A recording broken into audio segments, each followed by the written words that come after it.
J'ai demandé aux forces armées d'agir pour que le Madlin n'arrive pas à Gaza. À Greta, l'antisémite, et à ses compagnons, je dis clairement: mobilisez-vous, mobilisez-vous. Faites demi-tour, car vous n'arriverez pas à Gaza.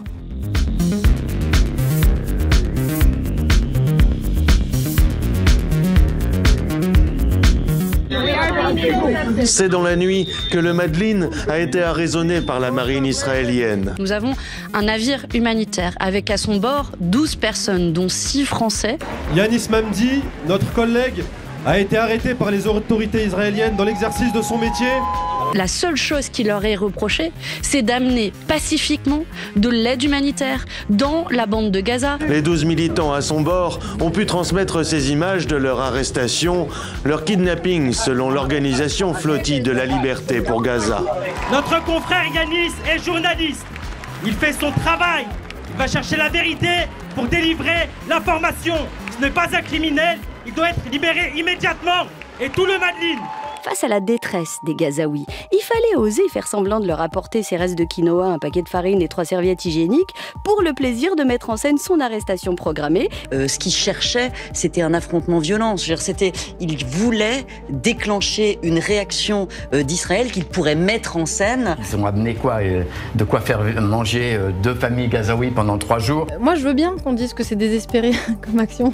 Je veux dire, un bateau qui a quelques centaines de kilos de riz, de kilos de farine pour une population de 2 millions. Oui. Écoutez Jean-Jacques, on se pince pour le croire. Moi je vous le dis tout de suite, comment la classe politique peut-elle tomber à pieds joints dans le piège tendu par les insoumis et la militante pro-palestinienne? Je ne sais toujours pas. C'est une mise en action, si vous voulez, de gens qui sont désespérés, effectivement désespérés de l'inaction politique, de la passivité, de la complicité politique. Ce qui se passe sur ce bateau est assez pathétique. Des séquences Instagram avec des influenceuses très maquillées, très joyeuse. On dirait que Rima Hassan, elle est là pour nous vendre des rouges à lèvres. Le ministère des Affaires étrangères a bien communiqué en parlant par exemple du yacht, du selfie. Tout le monde n'a pas la chance, comme Greta Thunberg et Rima Hassan, de faire le trajet en yacht. J'appelle ça un buzz crasse et une flottille de pacotilles. L'armée israélienne leur distribue des vivres après avoir arraisonné le bateau humanitaire qui est redirigé vers Israël. Moi, je crois qu'ils ont fait une faute. C'est qu'ils ont tendu à Greta un sandwich au pastrama alors qu'elle est végétarienne. À la dinde. Voilà, le spectacle est terminé. Je pense que c'est la bonne définition. Le spectacle est fini, dit Israël. Je crois que c'était effectivement une croisière de communication. Le côté croisière s'amuse. La croisière ne s'amuse plus. Allez, elle restera 4 jours supplémentaires en Israël. Rima Hassan a réussi à se l'offrir, son expérience israélienne. L'eurodéputée a été débarquée en douceur du voilier, qu'elle n'a pas souhaité signer les documents pour son expulsion il y a 2 jours. Les autorités israéliennes ont exigé des 12 membres de l'équipage la signature d'un document comme condition de leur retour dans leur pays respectif. Je rappelle qu'ils ont refusé d'être rapatriés. Ils ont refusé de prendre l'avion de retour comme l'a fait Greta Thunberg ou le médecin marseillais. Ce document contenait 3 choses. Leur acceptation d'expulsion du territoire. 4 des 6 Français n'ont pas voulu signer leur arrêt d'expulsion. Admettre que le bateau avait navigué dans les eaux israéliennes. Pour ces otages en chocolat, comme les pains qu'on leur a donnés. Et leur engagement à ne pas revenir sur le sol israélien pour une durée de 100 ans. On lui a proposé un aller en même temps que Greta sur le Tel Aviv-Paris ce midi. Elle n'en voulait pas, elle veut rester avec nous un peu plus. C'est des otages qui ne veulent pas repartir chez eux. C'est un nouveau concept, c'est original. C'est du révisionnisme en temps réel. Thomas Porte dit ce sont les otages. Manon Aubry a parlé de kidnapping. Je suis désolée, c'est réellement infamant, dégueulasse, monstrueux, il n'y a pas de mots pour ça. Je suis à 2 doigts d'employer le mot fascisme, mais le populisme de la France insoumise, qui utilise le mot otage, après utiliser depuis 1 an et demi ou 2 ans le mot génocide. La stratégie mélenchonienne, je dis bien mélenchonienne, je vais m'expliquer tout à l'heure, qui après avoir réussi à imposer dans le débat public le mot de génocide, arrive à imposer maintenant l'idée que nous avons 5 Français détenus en otage en Israël. Otages. 4 des membres de votre mouvement ont dit qu'ils étaient des otages. Vous trouvez pas que c'est un peu surjoué de parler d'otages? Non mais vous vous rendez compte que toute la journée, on a entendu le mot otage. Otage, oui, non, mais Monsieur le Premier ministre, Une arrestation illégale en eau internationale de l'équipage. Une eurodéputée et 3 de nos concitoyens détenus illégalement depuis 3 jours par un État dirigé par un homme sous mandat d'arrêt de la Cour pénale internationale, sans un mot de condamnation de votre part.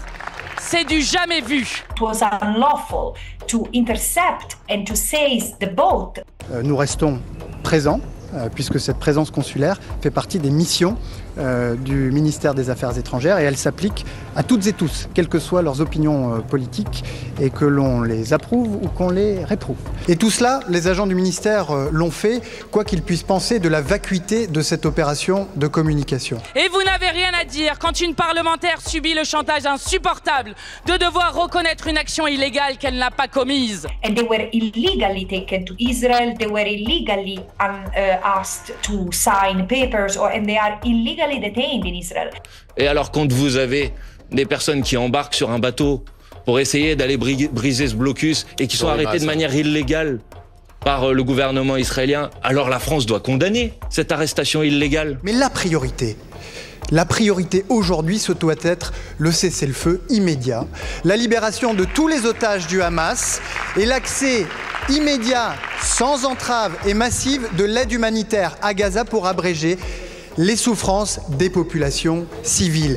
Mais en rien et d'aucune manière, les gesticulations de Madame Rima Hassan, son instrumentalisation de la souffrance des Gazaouis ne concourent à l'atteinte de ces objectifs. Quand le président de la République dit que le blocus humanitaire à Gaza est une honte, mais alors briser ce blocus est un devoir.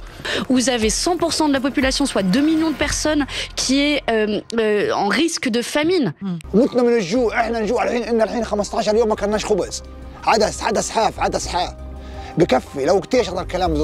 Il faut parler de ce blocus.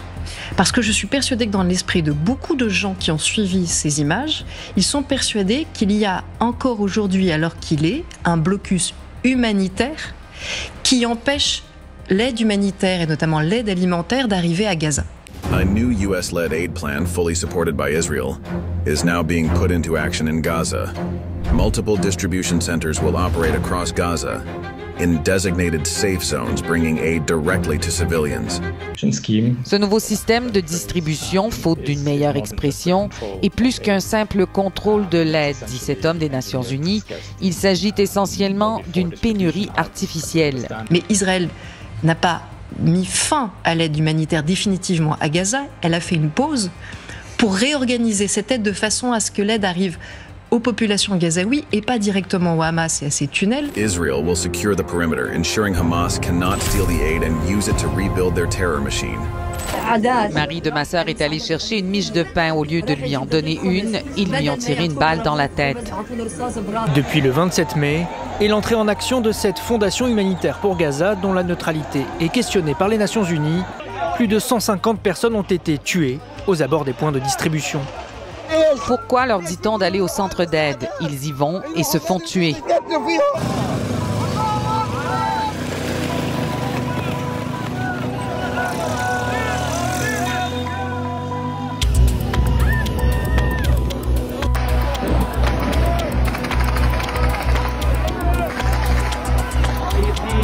Israël a lancé l'opération Rising Lion, une opération militaire ciblée visant à repousser la menace iranienne pesant sur la survie même d'Israël.